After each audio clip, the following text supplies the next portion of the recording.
Ah, I scared you, didn't I? Every time. Woo, what is happening, everybody? Thank you for joining the stream. It's been a while since I've done a story time, at nighttime story time.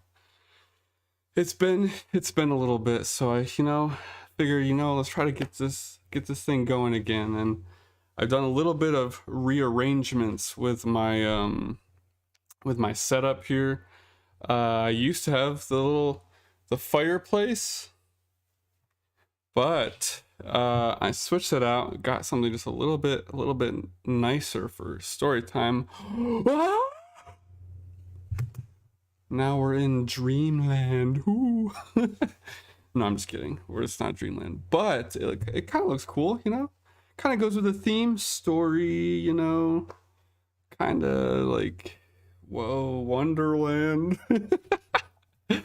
Anyways, hope y'all are having a good night. Hope you enjoyed this story. This story was sent in by one of the viewers, one of the longtime viewers. You could say they've been watching / participating for a long time, so that's always nice. I've never read this story either, so I have no idea what we're about to dive into. Also, I know the intro said it was gaming too, like talking and gaming, but we're actually not gaming. Well, actually, we kind of are gaming if you think about it. Stories are like the original games. Our brains are the original game consoles, because if you think about it, a story is a fictional tale that we can manipulate to what we want. And so a story, in a sense, is gaming with your brain. I don't know. Oh, but anyways, we're gonna read a story. You can see the title of the video is the story. There is nothing to fear except jelly in my ear. Like and comment if you think the story's funny. And if you have a story that you want to make up and you want to send it to me so I can read it for everybody, or just to have it for the internet webs, send it in. But anyways, here we go. Without further ado, there's nothing to fear except jelly in my ear. It was a damp and moisty dawn in the woods of Dartmoor as the sun shuffled above the horizon like a fat lazy bum whose alarm clock was ringing for like 20 minutes already. All around the forest, creatures of all sizes were stirring, emotionally preparing themselves for the quickly approaching agony that is called the daytime. Yuck! Wait, what's that? Why do they find it so agonizing? It's all because of one man, and by man I mean bunny. A bunny named Mustache the Youngin' Bunnin'. Oh my goodness. Now, unlike the other woodland folk who spend their time working hard to feed their little families, Mustache did not have any because they hated him. So, instead of being responsible, he would spend his days hiding on his favorite hill, chucking spruce needles in the eyes of unsuspecting passerbys. Then he would run away a-giggling and a-singing his song, Ho hum teriyaki, I'd like to chop ye. Oh my goodness. This is some kind of psychopathic bunny. At the at the exact second he finished his song, he would run up to the closest person he saw and kick him below the belt where it hurts. It hurts really bad. To Mustache, it was all fun and Game Boys. He just laughed at everyone else's misery. As one could probably imagine, the other animals did not like his mockery one bit. One little bit. But they tolerated it because at least his singing voice was kind of beautiful. was just kind of beautiful. So I guess, we'll take pine needles in the eyes. It doesn't matter. But the final straw was stripped when Mustache did the unthinkable. He kicked old Papa Turtle so hard, he put him in the hospital with reconstructive shell surgery for 19 weeks. Holy cow, man.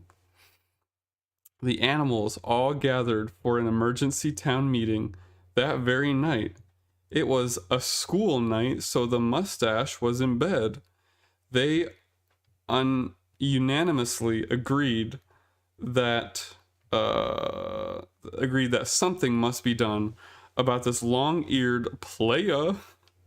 But what? Excuse me? Squeaked a tiny mole who was also a nerd. I have an idea. Hey, listen to me. Legend has it that the mole's idea was actually quite brilliant, and the socially progressive, it was quite brilliant and socially progressive for the time. Unfortunately, he was a nerd, so everybody ignored him and told him to shut up and eat dirt, you freak. Oh my goodness. Eventually, and without fail, the meeting turned into inevitable all-out brawl. Mr. Owl furiously pecked at Frog's kid's eyes while Mrs. Porcupine violently stabbed Badger Man right in his booty. With all the fighting going on, it appeared that the animals would never reach a decision. Suddenly, a dry, shrill voice rang out, "Stop!" Everybody at once stopped breathing, but still fought a little bit and slapped each other. It was Grandfather Wabbit. It has come to my attention that my rat of a grandson needs to be taught a lesson, eh? He needs to be taught a lesson, eh? Well, I know just the thing. All heads clustered around Grandpa Rat as he whispered his plan. It's diabolical, one snickered. Too crazy, another muttered. Is that even legal? Wondered Mole aloud. But no one answered or even cared. Let's do it, they all shouted. As night fell on Dartmoor Woods, Mustache began to feel a numbing warmness in his toes. All at once he became weather sweepy, and his eyes began to pee-pee. What? Oh no. Collapsing into a crumpled head, that bunny boy was fast asleep on a bed of moist ferns. He liked the way the ferns scratched his tender, sunburnt skin. What is this, like a naked bunny? Oh dear mercy. Stretching over his body were the long shadows of the sneaky forest creatures. They made a circle around the sleeping bunny and started inching closer and closer. Everything faded to black for Mustache. The next morning, Mustache awoke to the sound of birds moaning somewhere beyond his perimeter. Oh, Raisin Bran and paint chips. I'll scare the worms right out of their bellies into mine, he thought to himself, as he had not eaten in 4 days. And worms were sounding tasty right about now. Bouncing up to the top of his hill, he went to scream out something annoying, only this time he didn't hear his voice. In fact, he could not hear anything. What's going on? Am I well, 35? Panic started to set in. He couldn't stop sweating and wheezing as he frantically felt his ears. Oh my gravy, he gasped. My ears are all lathered up with gooseberry jelly. What the heck? Gooseberry jelly, eh? This was the worst thing that had ever happened to him. He didn't know what to do. Grabbing his phone, he called 911, but the operator thought he was a prank caller and had him arrested for treason to the crown. What the heck? 2 weeks later, he was released from prison for bad behavior. Wait, he was released because he had bad behavior? I didn't think that's how prison worked, but okay. Maybe in the good land where the crown is, that's how the justice system works. If you're bad, we'll get you out of jail. Like, wait a second. Oh man. With jelly still wedged deep up his ear holes, Mustache limped back home to Dartmouth. As he went by the river, an idea sprang into his little mind. Holding his breath, he stuck his head underwater to wash out the jelly, but all he got was an earful of piranhas. Literally, they liked the jelly and started digging and gnawing down into his sore ears. That's horrible. He next tried rubbing his ears clean without coconuts, but that just scraped his ears until they started bleeding, making a big mess. Finally, he tried hiring a Swiss June bug mercenary to dig its way through the gunk, but he couldn't figure out the conversion rates to euros, so that was a bust. Oh my goodness, this is a big story. Giving up, the bun sat on his buns and mournfully wailed silently because he thought that being deaf means you can't talk either. His ears were cold, wet, and sticky from the crusty jelly/blood mixture. Oh! And the infection was making him delirious. He was so sad. He wanted to die, but just a little bit, not a lot. All alone, Mustache slumped his hunches down a puddle, staring at his reflection. He asked himself, what jerk did this to me? It must be because I'm handsome. Trying to be logical, he thought that the only person who would jelly up his ears must be ugly and jealous of his natural curly hair. Immediately, he thought of everyone else who lived in the woods. The poor rebel scum, he said. Maybe if I pretend to make friends with the uglies, they'll fix my ears for me. Without a moment's hesitation, he sprung his totally well thought out plan into action. Climbing aboard his piano, he rode over to Peppa Pig's clubhouse and started making his way downtown, walking fast, facing fast, and I'm homebound, slapping his ears. Oh man, slapping his ears as hard as he could against the door. He fell on one knee and begged for their forgiveness and their hand in marriage. What? They thought about it and decided to accept his first offer. Very good, said Grandpappy Rabbit. We will make him do whatever we want. Give him the offer. Mayor McBeavis stood up and signed with his tail. Sweet, sweet baby bunny, we shall free you from your sticky prison, if and only if you paint us some eggs and make us chocolate for the rest of your life. Okay, responded Mustache as he stupidly just agreed to a life of indentured servitude in exchange for an ear cleaning.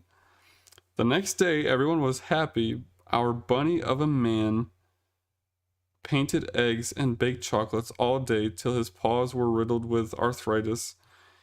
He's still making them, they say. It's not like he had anything going on in his life. He never messed with anyone ever again, since he would be slapped harshly if he was ever caught goofing off or enjoying himself. And so that's how the Easter Bunny got his wings, boys and girls. Tell your friends. Good day. The end.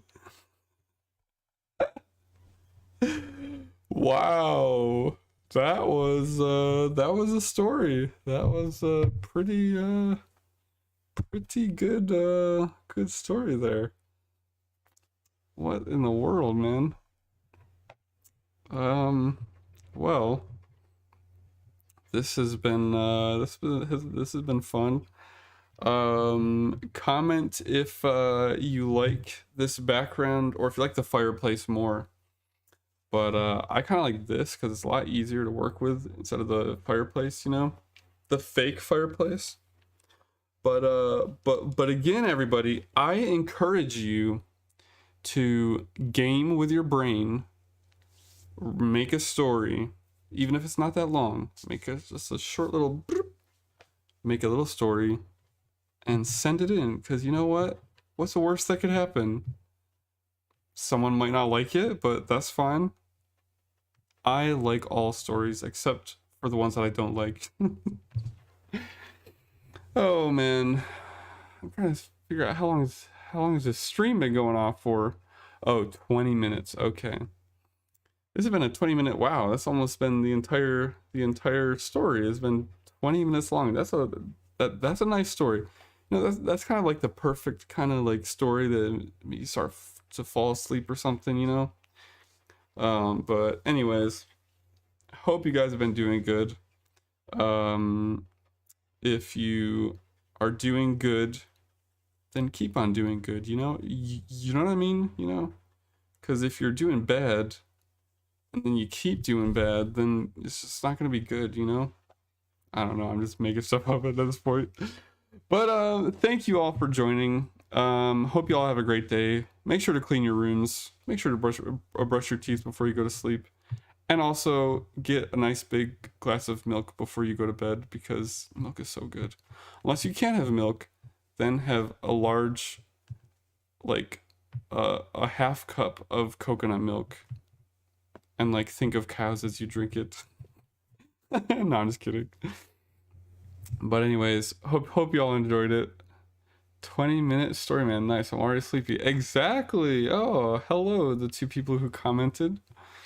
Yes, hopefully you enjoyed it and it makes you more sleepy.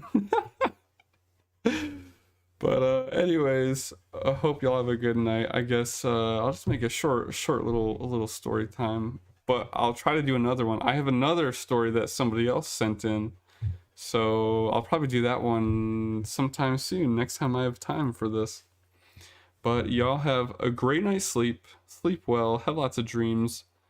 And until next time, everybody, remember, God loves you very much. Goodbye.